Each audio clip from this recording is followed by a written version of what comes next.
Et salut, coucou, bienvenue tout le monde, c'est Florent le Meeple Vert pour les sorties de la semaine. On est samedi matin, les sorties c'est le vendredi. On fait un petit tour d'horizon de ce qui est sorti cette semaine. C'est une petite sélection, en sachant que cette petite sélection, il y en a à peu près une bonne douzaine. Alors que la semaine dernière, il y en avait 4. Allez, on va commencer tout de suite. Vous connaissez peut-être le principe. On va sur MyLudo pour regarder un petit peu la page de chaque jeu, des jeux que j'ai sélectionnés, soit parce que j'ai déjà joué, soit parce que c'est des jeux qui m'intéressent. Donc on va commencer tout de suite avec un jeu dans la catégorie expert chez Yellow, c'est Salton Sea. Celui-ci, j'ai eu l'occasion d'y jouer. Alors pas une partie en entière, mais on va dire une demi-partie. Donc c'était à l'occasion de l'alchimie du jeu à Toulouse. J'ai très hâte vraiment de pouvoir y rejouer, de faire une partie en entière. C'est du placement d'ouvriers, gestion de ressources. Dans un thème très terre à terre, on va exploiter des mines j'ai oublié le nom de la ressource, de lithium, voilà, pour fabriquer des piles ou en tout cas de l'énergie. Et on va tout simplement donc devoir de l'extraction de notre mine jusqu'à la vente, jusqu'au même à la gestion de l'entreprise en tout cas qui nous achète ou qui vend les actions et tout. C'est de la saumure, voilà. C'est vraiment très brut, hein, voilà. Il y a pas de fioriture et même sur le plateau, hein, c'est très blanc, gris. Enfin voilà, il y a pas vraiment de décoration, mais ça marche extrêmement bien pour en tout cas la demi-partie que j'ai déjà eu l'occasion de faire. J'ai vraiment hâte d'y rejouer. Donc en plus vous voyez que c'est un petit format dans la catégorie Yellow Expert, un petit peu comme ils avaient fait avec la Cathédrale Rouge et Château Blanc. Donc une petite boîte pour un gros jeu, parce qu'il y a quand même pas mal de matériel, ça prend quand même un petit peu de place. Aux alentours de, donc on le voit, 35€. C'est un jeu qui se joue en mode solo jusqu'à 4 joueurs à partir de 14 ans, des parties relativement assez courtes. Alors j'ai un doute quand même sur le 30 à 60 minutes. Sur la boîte, vous voyez, on le voit, hein, 120 minutes. C'est plus 120 minutes, effectivement. Donc c'est un jeu édité par Yellow et distribué en français par Yellow. Sinon c'est Devir qui nous propose ça. C'est un jeu de David Bernal et illustré par Amelia Sales. Voilà. Pour Salton Sea, c'est belle grosse envie là pour celui-ci. En tout cas, voilà. Je trouve ça vraiment pas mal. J'ai vraiment envie d'y rejouer au calme à la maison, tranquille, voir ce que tout au long de la partie, toutes les stratégies qu'on peut mettre en place. Celui-ci, c'est, je pense, peut-être le jeu de la semaine. C'est Gatsby, qui est sorti donc hier, un jeu de Bruno Catala et Ludovic Maublanc, illustré par Christine Alcouf. Et c'est Ketchup qui nous propose cette création. Il est sorti hier, il est même pas à 20€. Vous voyez, je lui ai déjà mis la note de 8 sur MyLudo. Il se joue donc à 2 joueurs, à partir de 10 ans, pour des parties d'environ, allez, une trentaine de minutes. Sur la boîte, je crois qu'ils disent 40, non, 30 minutes, voilà. Gatsby, on incarne 2 personnages qui sont prêts presque à tout, en tout cas à gagner les faveurs de l'aristocratie à Long Island, à New York, pour s'approcher, devenir un des proches de Gatsby, le magnifique, qui est donc un petit peu le personnage de l'époque, hein, qui se veut un petit peu le personnage rêvé de l'époque. Donc voilà, on incarne un des 2 personnages et on va faire des actions pour jouer sur les 3 plateaux, sur le cabaret, le centre financier et l'hippodrome, pour faire du placement de majorité, de la course et de la majorité, je viens de le dire. Voilà, donc ça c'est la belle recommandation et la belle sortie de la semaine. Gatsby, qui était quand même pas mal attendu, et ben ça y est, il est disponible, il est à moins de 20€. C'est très joli, c'est très bien édité, ça marche extrêmement bien. Donc si vous cherchez un jeu pour 2 joueurs, bah vous pouvez y aller sur celui-ci. Moi, je le trouve vraiment très bien. Hop. Oui, mais c'est beau en plus. Mais c'est vrai que bon, on aime bien les illustrations de Christine Alcouf. Et je trouve que là, ça retransmet bien un petit peu comment l'art, un peu toute l'époque art déco et ces lignes droites qui ont un petit peu des arrondis, des fioritures, mais ça reste, alors c'est un peu contradictoire ce que je dis, mais ça reste très linéaire, très droit et en même temps c'est très arrondi, je trouve. Voilà. Bon, c'était ma petite analyse du matin qui ne sert strictement à rien. euh, Salut Icoc, bienvenue. Un jeu enfant, oui, j'ai pas l'habitude de parler des jeux enfants, mais celui-ci, j'avais pas prévu spécialement d'en parler parce que déjà je n'y ai pas joué et je m'en suis pas vraiment renseigné dessus. Mais je voulais quand même vous en parler parce que déjà c'est Florian Siriex, donc c'est copain, et apparemment, eh bien en fait il plaît beaucoup ce jeu. Apparemment il a l'air d'être quand même pas mal plébiscité par tous les joueurs, en tout cas qui ont eu l'occasion de l'essayer, donc l'île des Mookies, un jeu donc de Florian Siriex et illustré par Sepio qui sort chez le Scorpion Masqué. Idéal de 4 à 10 ans et c'est pour 2 joueurs, donc c'est rigolo, un jeu pour enfants qui se joue à 2. Donc j'imagine parents-enfants, probablement j'imagine aussi entre enfants à partir du moment où ils savent jouer. Sur une île secrète bien à l'abri des regards vivent d'adorables créatures, les Mookies. Donc collectionne le plus de Mookies que ta maman ou ton papa et gagne des trophées. Alors, bon, collectionne le plus de Mookies que ta maman ou ton papa. C'est-à-dire que voilà, ça limite déjà sur la boîte, tu peux jouer qu'avec ton papa ou ta maman. C'est bizarre cette phrase, je trouve. Je sais pas pourquoi ils ont mis ça. Attention à cette drôle d'araignée qui n'attend qu'une occasion pour te les shipper. Explore l'île avec ton affiche et nomme les charmants Mookies qui y vivent. Ah oui, parce que tu peux nommer, tu peux écrire sur une grande poster les noms des petits Mookies que tu as trouvés. Hein. Il y a des cartes foils et tout. Ok, bon, j'en sais pas vraiment plus. À voir, écoute, j'en entends quand même, en tout cas, pas mal de bien. Donc, à voir ce que ça peut donner. Donc c'est distribué par BlackRock en français. C'est un tout petit prix, hein, 10,90€. Je le mets dans la wishlist, tiens, comme ça, à l'occasion. Ça me fera penser. Hop. Verso. Verso, il est là. Boîte biseau chez Gigamic. Ça, c'est pareil. Alors, on n'en a pas beaucoup entendu parler.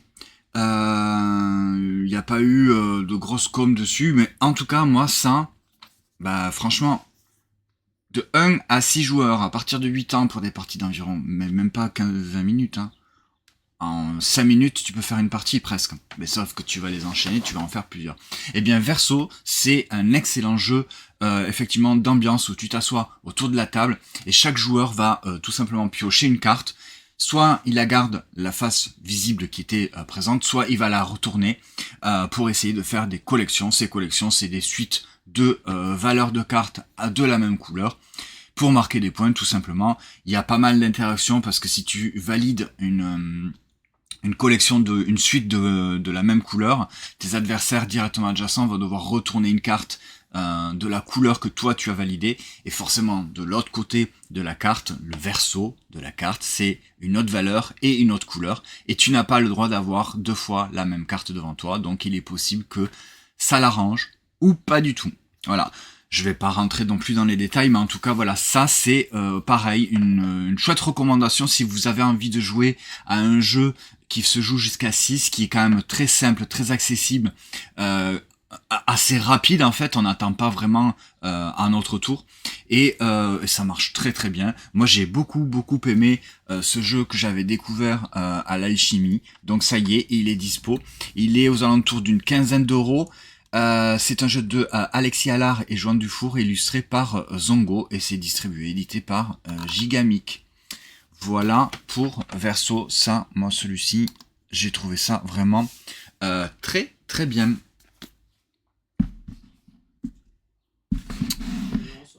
Alors non, Ecoq, on sera pas à PEL, c'est pas du tout la bonne période pour nous. Et ça fait quand même un petit peu loin. Ça aurait été dans une autre période, on aurait peut-être pu s'arranger, mais là, voilà, ça devient, c'est très compliqué pour nous cette période de fin d'année universitaire. Et ben voilà, tu enchaînes et effectivement, ben, cette année non plus, on ne pourra pas être au Flip malheureusement, alors que c'est un festival qu'on fait tous les ans puisque c'est l'introduction dans nos congés en fait, le Flip. Et bah cette année on pourra pas parce que bah chaque année ça se décale un petit peu. Et bah là cette année c'est pas possible. Déjà l'année dernière c'était juste au niveau de poser les congés pour profiter du dernier week-end du Flip. Bah là c'est pas possible. Mais tu vas voir, c'est vraiment un super festival. C'est peut-être, enfin ils sont tous très bien, hein, mais le Flip c'est vraiment c'est l'été, il fait super chaud, il fait beau, tu te balades dans toute la ville, tu rencontres plein de monde, c'est vraiment ultra familial, c'est vraiment un excellent festival. Donc c'est vraiment, en plus à chaque fois, nous les années précédentes, c'est vraiment allez, ça y est, le Flip commence, c'est le début des vacances d'été. Et donc c'est vraiment très bien. Allez, on va passer pour Bellevue, voilà, donc celui-ci, c'est pareil, c'est dans la gamme Biseau chez Gigamic.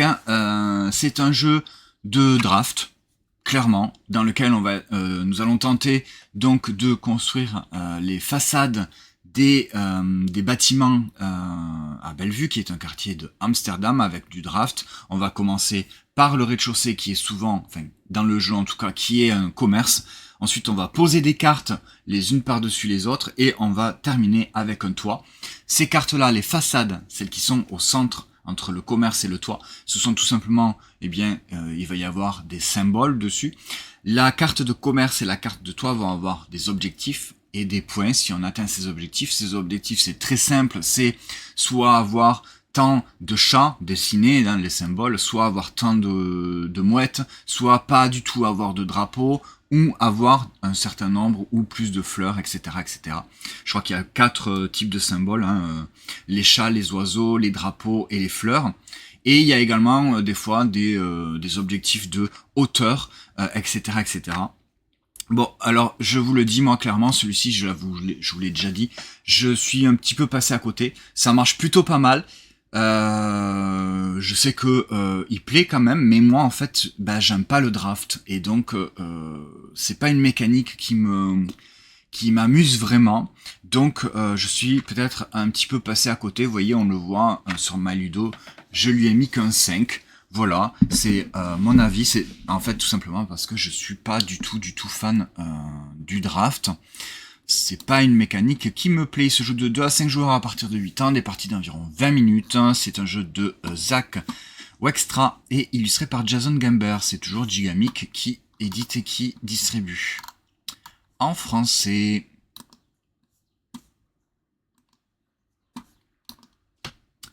Kodo Berlin 63.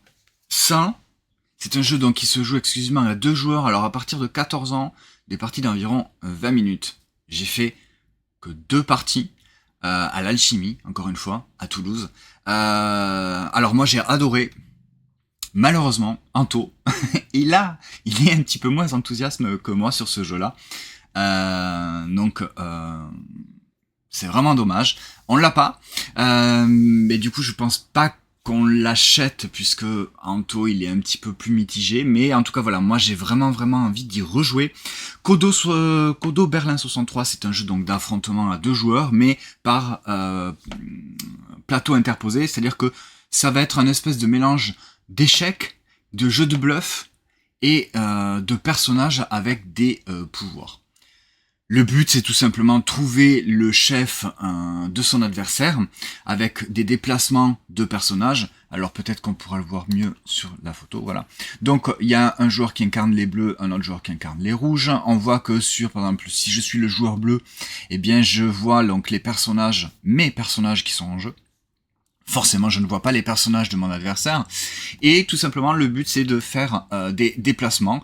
Alors, le déplacement de base d'un personnage, c'est d'une case. On les voit peut-être un petit peu ici. D'une case adjacente. Donc, soit je peux aller devant, à gauche, à droite ou derrière, tout simplement. Il y a des personnages qui vont nous permettre de voir des déplacements différents ou avoir des actions un petit peu différentes. Mais seulement l'adversaire, qui est en face de moi, ne le sait pas.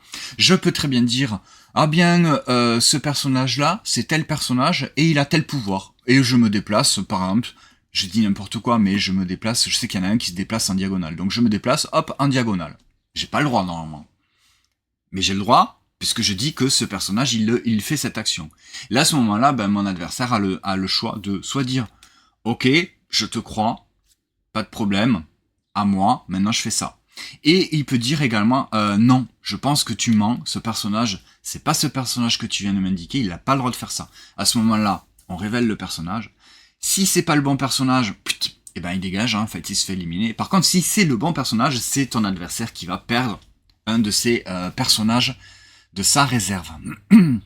Et donc de déplacement à déplacement, le but c'est d'éliminer tout simplement si un personnage arrive sur la case d'un autre personnage adverse, eh bien il élimine. Et le but étant de trouver en fait le personnage caché principal, le chef en tout cas de son adversaire. Moi j'ai vraiment trouvé ça vraiment pas mal. Tous les pouvoirs des personnages, alors c'est pas compliqué, dans les premières parties je pense qu'il faut quand même avoir l'aide de jeu en dessous, même si l'iconographie a l'air d'être quand même assez claire. Mais oui, il faut quand même avoir, je pense, dans les premiers temps l'aide de jeu. J'ai trouvé ça vraiment malin, pas mal, assez au final simple. C'est du 14+, ouais, bon. Je suis pas sûr que réellement 14+, ouais c'est 14+ qu'ils mettent sur la boîte. Pourquoi pas. Mais en tout cas, voilà, j'aimerais bien y rejouer. J'avais vraiment bien aimé mes deux parties, mais mon adversaire un peu moins. Donc c'est édité par Sorry Raw French, c'est Johan Roussel et Léandre Proust, et distribué par Gigamic. Voilà pour un Kodo Berlin 63. T'avais pas aimé des livres, eh ouais. C'est dommage parce que moi j'avais trouvé ça vraiment pas mal. Mais bon, bah tant pis. Oui, parce c'est vrai qu'il y a cette part de bluff dans le sens où bah tu vois pas les personnages de ton adversaire, donc tu peux dire ce que tu veux en fait. Soit tu mens, tu mitonnes à fond, mais par contre voilà, en fait je pense qu'il y a une belle courbe d'apprentissage parce qu'au début tu connais pas les personnages, donc t'es toujours un petit peu en train de lire ce que lui il fait, ce que lui il peut faire, hein, etc. Donc oui, hein, au début tu dis ah ben je fais ça parce que c'est ça. Bon, tu peux vite te faire griller si tu es pas trop doué en bluff.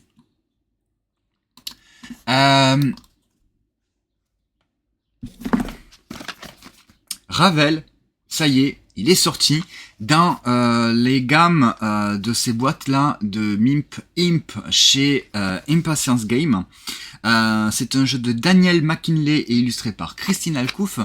Alors, ils disent, voyez, solo. Effectivement, c'est un jeu solo, c'est un espèce de petit puzzle game, mais nous on y joue à deux. Ça marche très bien en fait, en coop.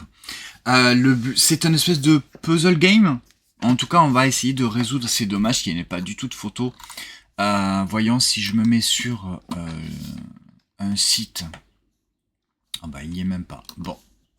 Est-ce que je peux vous montrer? Je vais vous montrer le dos de boîte de Ravel chez donc Impatience. Voilà comment ça se présente, le dos de boîte. Donc vous avez au centre ici une carte avec des dés que vous allez positionner dessus complètement aléatoirement. Et adjacent à cette carte, là où vous avez posé les dés, vous allez positionner des piles de cartes qui sont des cartes objectifs, tout simplement. Je sais pas si on voit bien. Mais votre but va être de réaliser ces objectifs avec les dés. C'est-à-dire, si je prends, hop, là, je vais prendre une carte, la première, en espérant que ce soit pas trop compliqué, ultra simple. Celle-ci, ben, c'est d'avoir, par exemple, avec ça, hop là, évidemment. Donc ça, c'est là où les emplacements où vous allez positionner les dés, et là, c'est la carte que vous allez positionner comme ça. Vous voyez, donc vous allez en avoir 4 de chaque côté. Par exemple, si cette carte-là est de ce côté-là, eh ben, ça m'indique d'avoir 2 dés noirs adjacents à cette carte-là. Donc, ici. C'est plutôt pas très compliqué. Et je vais avoir un bonus, si j'y arrive, je vais pouvoir faire +1 -1 2 fois sur un dé. Donc ça va me permettre peut-être de réaliser d'autres objectifs. Donc, il y a tous ces dés là, des 4 couleurs différentes. Donc, il y a le bleu, le blanc, le noir et le rouge, que je vais devoir déplacer ou retourner pour réaliser ce objectif. Je vais avoir des petits jetons, comme je vous ai peut-être montré ici. Suivant la difficulté qu'on a choisie pour la mise en place, je vais avoir un certain nombre de jetons et je vais pouvoir faire tout simplement des actions. Je peux donc dépenser un jeton de bricolage, pour échanger 2 dés. Mais ces 2 dés, il faut qu'ils soient adjacents. Je peux dépenser 2 jetons bricolage pour tourner un dé sur la face de mon choix. Et donc, vous voyez, je vais avoir toutes ces cartes-là qui vont être réparties. Vous voyez, par exemple, celui-ci, c'est d'avoir la valeur, la somme des 3 dés qui sont adjacents à cette carte doit faire 7 ou moins. Là, je vais devoir avoir une suite, par exemple. Enfin, il y a plein de trucs. Là, je ne peux avoir que des valeurs en dessous de 4. Donc, soit le 1, le 2 ou le 3. Il y a plein à chaque fois qu'on réalise ces objectifs, eh bien, on va pouvoir faire le petit pouvoir qui est donc en dessous. Alors, on y a joué. À chaque fois, on se dit, mais on va complètement perdre, en fait, tellement on est mauvais. Et finalement, c'est pas si compliqué que ça, en tout cas pour les premières parties qui sont conseillées de découvert. C'est-à-dire que on a un certain type de cartes qui sont considérées, donc celles-ci avec le bord rouge et bleu qui sont considérées comme les premières cartes, donc les plus faciles, mais on va voir par la suite, on va pouvoir corser un petit peu le jeu avec ce type de cartes qui sont des combinaisons qui sont un petit peu plus compliquées à réaliser. C'est toujours un petit peu les mêmes cartes, sauf qu'il va avoir des contraintes en plus, c'est-à-dire que celle-ci, eh bien, on l'a déjà vu, c'est-à-dire que c'est 2 dés rouges qu'il va falloir adjacents, mais en plus, la condition, il faut que ce soit des dés de valeur 2, 4 ou 6. Voilà. Et donc, toutes les cartes sont pareilles, avec des conditions supplémentaires. Petit puzzle game, assez accessible, mais qui, voilà, ou dans lequel tu vas devoir réfléchir, parce que tu ne peux pas faire toutes les actions que tu veux, tu as un certain nombre de jetons, et il va falloir nous jouer pas mal avec les bonus des cartes que tu réalises. C'est-à-dire que tu te dis, bah attends, on va faire ça, comme ça, ça nous permettra de faire ce bonus-là, qui nous permettra de faire ça, et qui nous permettra, etc., etc., etc., jusqu'à ce qu'on a réussi à réaliser tout simplement toutes les cartes objectifs. À partir du moment où on a tout fait, eh bien, on remporte la partie. Donc c'est une chouette surprise, Ravel. Je pensais pas qu'on allait s'amuser autant en fait avec ce jeu-là, à prendre du plaisir, à déplacer des dés, à les tourner pour réaliser des objectifs, avec la contrainte de pas pouvoir faire tout ce qu'on veut avec un certain nombre de jetons. Donc ouais, c'est une chouette surprise. Donc c'est un jeu solo, mais qui peut se jouer en fait en coop. À plusieurs, à partir de 8 ans. Alors à partir de 8 ans, pour le coup, j'ai un petit doute quand même. Hein. Non, c'est sur la boîte, c'est du 10+. Hein. Ouais, c'est quand même pas si facile. Hein. Il faut quand même un petit peu planifier et prévoir. Donc des parties d'environ 15 minutes, pas plus. C'est un jeu de Daniel McKinley, illustré par Christine Alcouf, et donc c'est chez Impatience. Avec 3 modes de jeu, j'en ai pas vu 3 modes de jeu, j'en ai vu que 2. À découvrir par la suite. Donc restons chez Impatience avec un tout autre type de jeu. Last Minute, celui-ci, c'est pas du tout un jeu solo ou coop à 2, c'est un jeu coop aussi, mais à beaucoup plus. Voilà, on peut jouer jusqu'à 5. C'est un jeu qui est beaucoup plus, lui, au contraire de Ravel, c'est un jeu qui est beaucoup plus frénétique. Il va falloir être très rapide pour désamorcer une bombe, tout simplement. On a un petit peu comme une espèce de petite mise en place où on a des cartes de bombes qui vont donc nous indiquer quels sont les fils, rien à voir avec le jeu de chez Yellow. Hein. Quels sont les fils qu'il va falloir positionner pour désamorcer la bombe. Par exemple, celle-ci, alors je me vois pas, je ne sais pas si je montre correctement. Par exemple, celle-ci, on voit cette bombe-là, eh bien, il va falloir poser 2 fils bleus, 2 fils jaunes et un fil vert pour désamorcer cette bombe. C'est un décompte de 60, à partir de 60, puisque toutes les cartes vont avoir donc ben forcément une couleur de fil et une valeur. Et donc il n'y a pas de tour de jeu et c'est chronométré, je crois que c'est 1 minute 30. Tous les joueurs vont jouer en même temps pour jouer des cartes de leur main, donc des cartes de fil comme ça, de la bonne couleur, mais en respectant la contrainte de, eh bien on part en 60 et il faut que ce soit dans un ordre décroissant. Si un joueur il met, par exemple, celle que je viens de vous montrer, le 14, c'est un petit peu dommage parce que du coup on n'a pas le droit de jouer des cartes de valeur supérieure à 14. Il va falloir faire en dessous. Donc c'est un petit peu compliqué. Il y a plein de jetons supplémentaires qui vont permettre de venir changer les règles à chaque manche. Donc c'est plutôt rigolo, c'est très frénétique, il va falloir aller très vite, il va falloir discuter, il va pas falloir perdre de temps parce que tout simplement il faut trouver les bonnes cartes avec les bonnes couleurs et que ça ne dépasse pas trop les... enfin voilà, il va falloir faire dans un ordre chronologique au niveau des valeurs de cartes. Hop. Donc un 5 joueurs, je comprends pas trop pourquoi il y a un mode solo, mais pourquoi pas. Je vois pas trop l'intérêt, peut-être à partir de 8 ans. Alors est-ce que celui-ci c'est du 8+, réellement? Je pense que oui. Oui, c'est du 8+, pour le coup celui-là. Des parties d'environ 10 minutes, c'est ce qui est indiqué sur la boîte, effectivement. Et donc c'est aux alentours de 15 €. Révolte. Alors ça c'est un jeu qui arrive comme ça, on ne sait pas trop d'où, malgré que ce soit parmi des auteurs français qu'on aime bien, hein, donc la team Kaidama, Antoine Boza, Corentin Lebras, Ludovic Maublanc, Théo Rivière, illustré par Albertine Ralenti et Le Grumpf. Voilà, c'est distribué par Gigamix, c'est un éditeur Brave Lion Game. Je crois que c'est une nouvelle maison d'édition, anciennement Brajlon, qui ont peut-être un petit peu dans la même boîte, bref. 3-5 joueurs à partir de 8 ans, des parties d'environ 20 minutes, c'est tout simplement un jeu de pli. Voilà. Et je n'en sais pas plus. Mais en tout cas, moi, il suffit de me dire que c'est un jeu de pli pour que ça me donne envie d'y jouer. Il n'y a pas beaucoup, vous voyez, de description, en tout cas sur MyLudo, peut-être sur le dos de boîte, mais bon, on va regarder peut-être un petit peu plus, mais voilà, je sais pas. Je sais pas exactement comment ça se joue, mais il n'y a pas réellement de description. Alors, on va chercher, on va se renseigner, on va voir ce que ça donne. Mais c'est un jeu de pli et je trouve des illustrations plutôt jolies, j'aime bien. Voilà, une couleur, une valeur.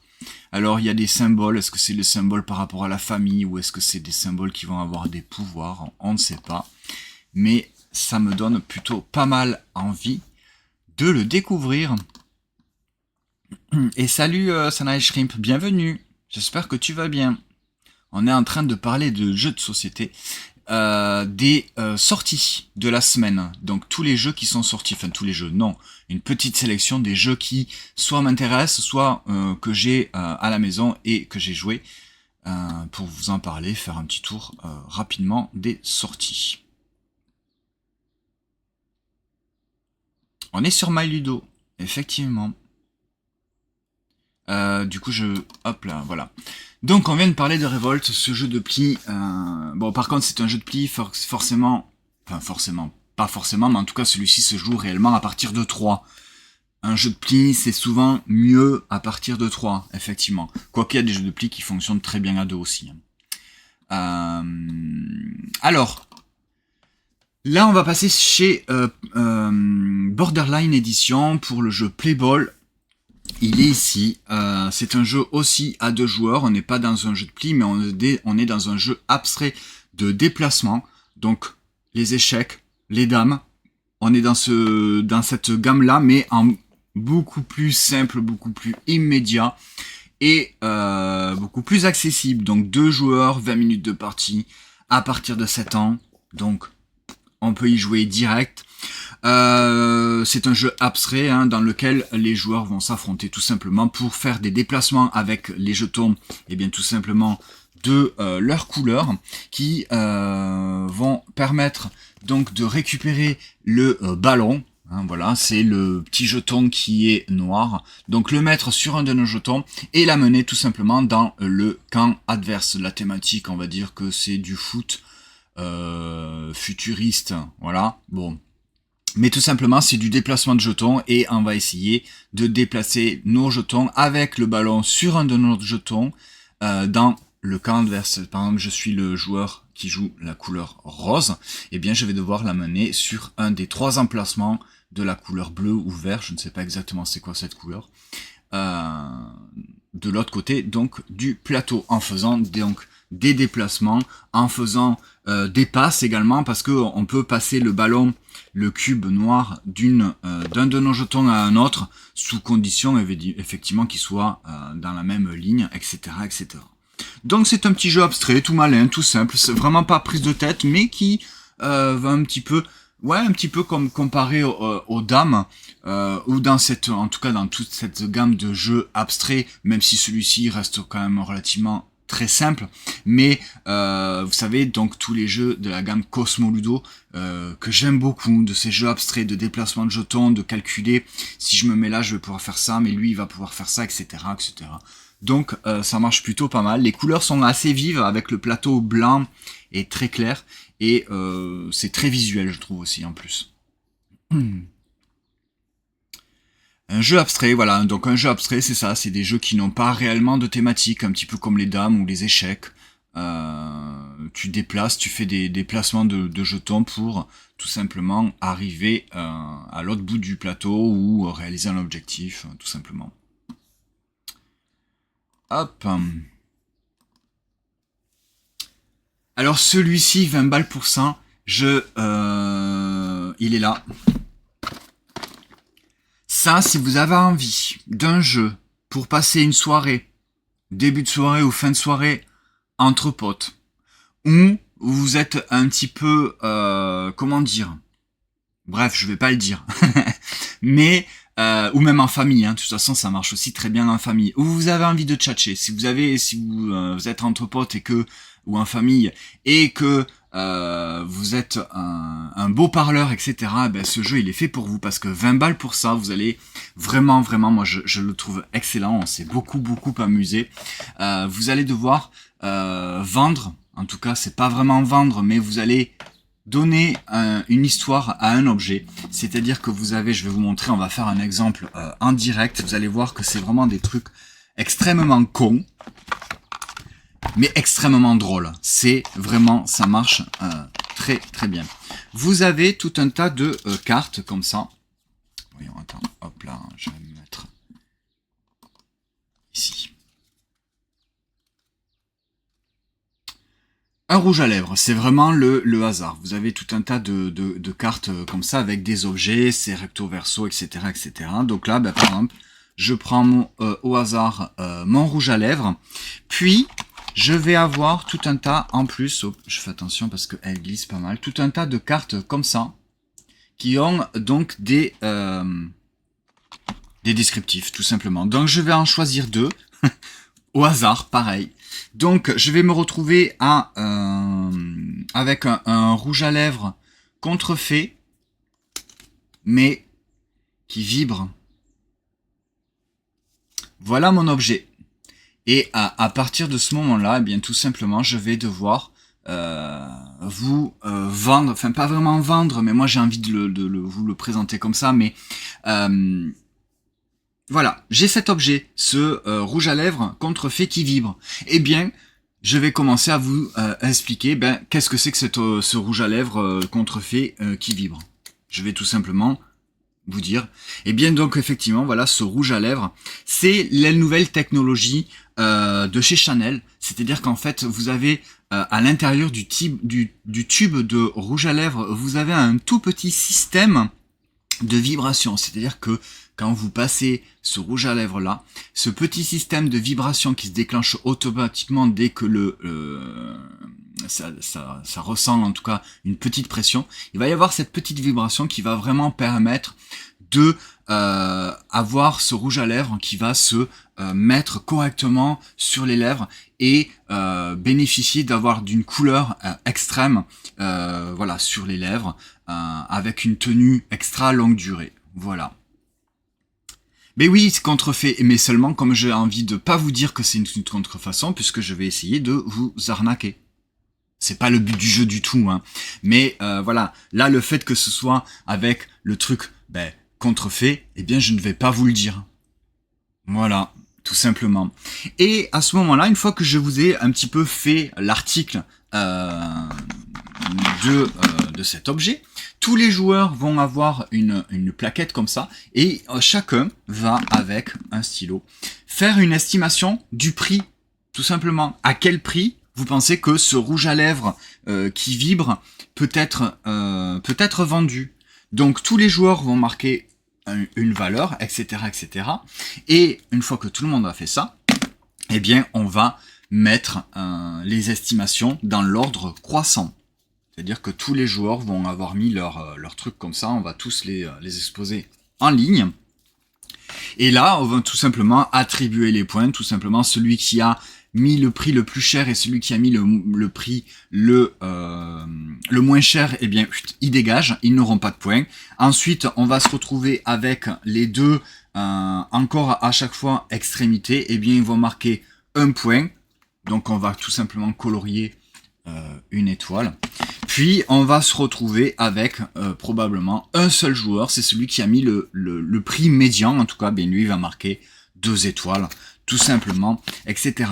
Donc peu importe en fait, moi ce que j'ai mis comme prix de mon rouge à lèvres qui vibre contrefait, j'aurais très bien pu mettre 259 € par exemple, mais comme c'est peut-être pas judicieux parce que comme j'en ai pas parlé, mais que les autres joueurs ils l'ont vu, c'est contrefait, donc forcément, voilà, c'est un truc qu'on va trouver sur Temu à 99 centimes, par exemple, ou 1,50 €. Donc tous les joueurs, ils vont avoir mis des trucs vraiment pas chers.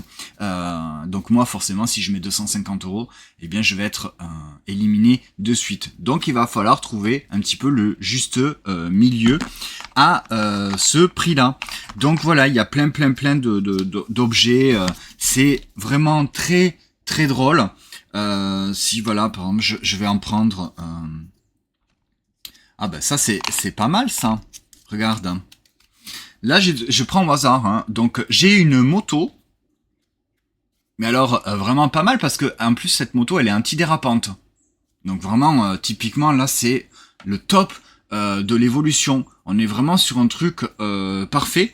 Et en fait, ce qu'il faut savoir sur cette moto antidérapante, tout simplement, c'est une moto qui a été mise en point par la NASA, puisque elle est allée déjà sur la Lune. Donc ça y est, cette moto antidérapante arrive enfin dans le commerce pour le grand public. Et vraiment, voilà, elle a une fonctionnalité qui permet tout simplement de ne pas déraper. Donc les motards, eh bien, tout ce qui est sur le bitume un petit peu qui pourrait être glissant, eh bien, aucun problème, cette moto ne dérape absolument pas. Donc, c'est pas une moto pour les kékés qui font des dérapages et tout, parce que cette moto est prévue et planifiée, programmée pour justement ne pas déraper. Donc, ça évite les chutes, ça évite les accidents. C'est vraiment la nouvelle technologie en fait des véhicules 2 roues qui arrivent enfin dans le commerce pour le grand public. Voilà. Donc ça va être à chaque fois, ça va être des trucs comme ça qu'on va devoir faire pour donner une estimation du prix. Et c'est vraiment très drôle. Moi je me suis éclaté, on s'est éclaté, on a joué en famille avec, je crois qu'il y avait même un ado qui a joué avec nous de 14 ans. Ça a super bien marché, les objets sont tous aussi farfelus que les uns que les autres. Donc là, vous voyez, par exemple, ma moto antidérapante qui est allée sur la Lune, c'est tout à fait un objet qui pourrait vraiment exister dans le futur, en tout cas. Mais il y a des objets, ouais, par exemple, le rouge à lèvres contrefait qui vibre. Bon, pourquoi pas ? Ça pourrait exister, mais enfin, il y a des trucs qui sont complètement délirants, qui n'ont aucun, qui n'existeront jamais parce que ça n'a pas de sens. Et c'est justement ça qui est très drôle, c'est de faire l'article voilà de cet objet pour essayer de lui donner en tout cas un prix. Et ça vraiment moi je trouve ça très très bien. Donc ça y est, c'est sorti, c'est de 3 à 7 joueurs. Alors là à partir de 12 ans, je suis pas du tout d'accord. C'est réellement à partir de 12 ans sur la boîte. Franchement, vous pouvez jouer avec des gamins, il n'y a aucun problème si ce n'est que tu adaptes un petit peu ton discours au gamin et tu lui donnes des objets si c'est à son tour, des objets qui sont peut-être un petit peu plus parlants pour lui. Après effectivement ça va être au niveau de l'estimation du prix où ça va être peut-être un petit peu compliqué pour lui. Mais franchement, j'ai envie de dire, et ça je vous en fais ma review, je vais la publier aujourd'hui, j'ai envie de dire, c'est le système de scoring pour un jeu d'ambiance, en fait on s'en fout. Le but, en tout cas de tout ce que le jeu propose, c'est vraiment la discussion, la chat, voilà, vraiment de faire des trucs complètement drôles et délirants. Et c'est ça vraiment le jeu. Le système de scoring, à la limite, on s'affiche un petit peu, mais c'est ça qui est drôle. C'est pour ça que je vous dis, voilà, même avec des enfants, tu lui donnes une carte objet qui lui parle un petit peu avec des descriptifs qui sont assez simples. Si l'enfant il a envie de parler, il aime ça, ça sera drôle. Après au niveau de l'estimation, forcément peut-être ça va être un petit peu compliqué, mais voilà.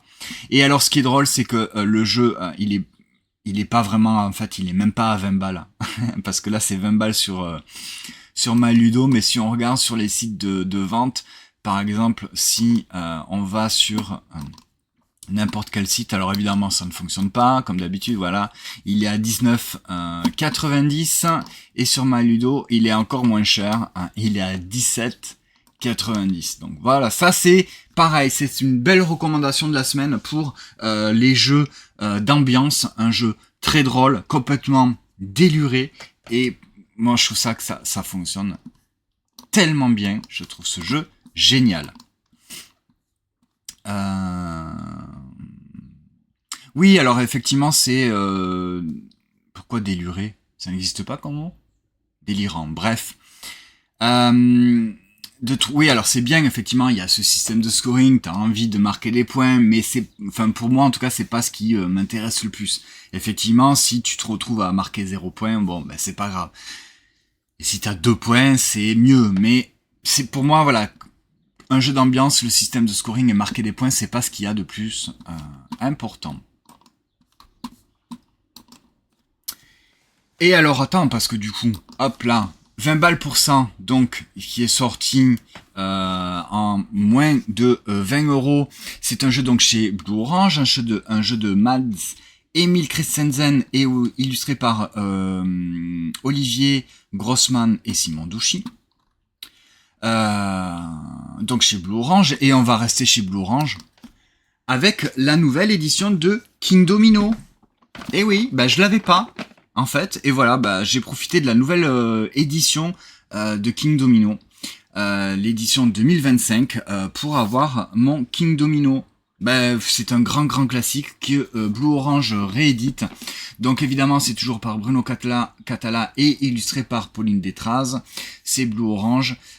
Distribué par BlackRock, je suis pas certain que ce soit distribué par BlackRock, Blue Orange. C'est pas vraiment ça. Donc voilà, King Domino, c'est ce fameux jeu qui a un petit peu inventé, je pense, ou en tout cas qui a démocratisé ce système de choix et de prise de tuiles dans lequel je vais positionner mon meeple pour choisir une tuile. Quand ça sera mon tour, je vais récupérer la tuile et le meeple, je vais le positionner sur une autre tuile pour le tour précédent, ce qui va déterminer l'ordre du tour.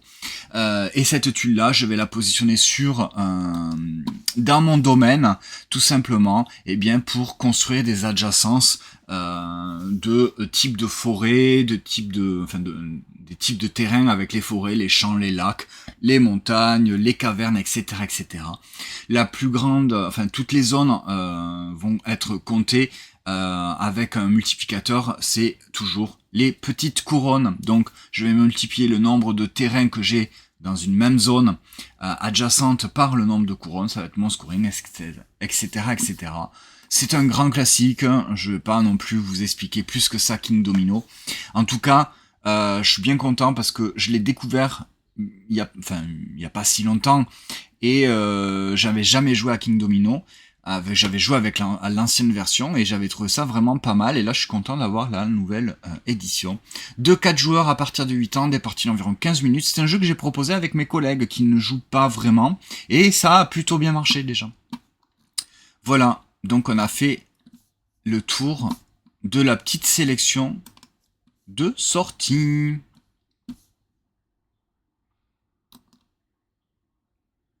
Voilà, on a fait trois petits quarts d'heure des sorties de la semaine. Donc c'est une petite sélection de jeux qui soit m'intéressent, soit me plaisent ou me donnent envie. Donc on vient de parler de King Domino. On a parlé également de 20 balles pour ça. Alors attends, je vais me remettre au final sur ça pour faire juste vite fait le petit retour final. Donc on a parlé à l'instant de King Domino, de 20 balles pour ça chez Blue Orange. On a également parlé de Playball, ce petit jeu abstrait chez Borderline Edition. Revolt, ce jeu de pli à partir de 3 joueurs chez Bravelion Games. Last Minute et Ravel, 2 jeux complètement à l'ambiance différente chez Impatience. Chez Survivor French, on a parlé de Kodo Berlin 63, ce jeu d'affrontement à 2 joueurs ou pas mal de bluffs. Chez Gigamic, dans la boîte Biseau, dans la gamme de boîtes Biseau, on a parlé de Bellevue, ce jeu de draft, et Verso, ce jeu j'adore, ce jeu d'ambiance, de collection. L'île des Moquis, qui arrive un petit peu comme ça, qui apparemment plaît énormément. Gatsby, qui est vraiment un des meilleurs jeux qui sort cette semaine pour 2 joueurs, encore une fois. Très très beau et très bon jeu. Et on va dire, c'est le plus gros jeu dans la catégorie expert, on va dire, en tout cas qui sort chez Yellow, Sultan Sea, qui est vraiment plutôt pas mal, puisque j'ai eu l'occasion de le découvrir. Merci beaucoup d'avoir regardé cette vidéo, j'espère que ça vous a plu. N'hésitez pas à mettre un like, un commentaire, à follow la chaîne YouTube. Sinon, vous savez que c'est tous les samedis matins sur Twitch. Vous pouvez venir, comme ça, on discute un petit peu ensemble. Sinon, il y a également le lundi soir vers 20h pour le débrief ludique, où là, on va rentrer un petit peu plus dans les détails des jeux auxquels on a joué. Donc, avec Anto, des jeux de livres, on se met tous les deux devant la caméra, et puis on vous donne notre avis, notre ressenti sur tous les jeux auquel on a joué. Alors, Gatsby, juste voilà. Non, la boîte est pas très très grande en fait. C'est voilà, c'est une petite boîte format un petit peu. Alors, je sais pas si tu connais King Domino, tu vois. Le format de boîte, c'est le même. Voilà, non, c'est pas très très grand. Il y a un grand plateau par contre à l'intérieur. Voilà. Écoute, si tu connais King Domino, c'est le même format de boîte pour Gatsby. C'est exactement la même taille. Voilà, donc merci beaucoup. On se retrouve sur Instagram cet après-midi. Je vais vous faire la petite review de 20 balles pour ça, avec les photos, etc. On se retrouve lundi à 20h sur Twitch pour les débriefs ludiques, et sinon ce sera tout au long de la semaine pour le partage et les découvertes en story. Passez un bon samedi, un bon week-end, un bon jour férié, puisque lundi c'est férié. Bon courage si vous travaillez. Et en attendant, amusez-vous bien. Ciao, ciao, salut.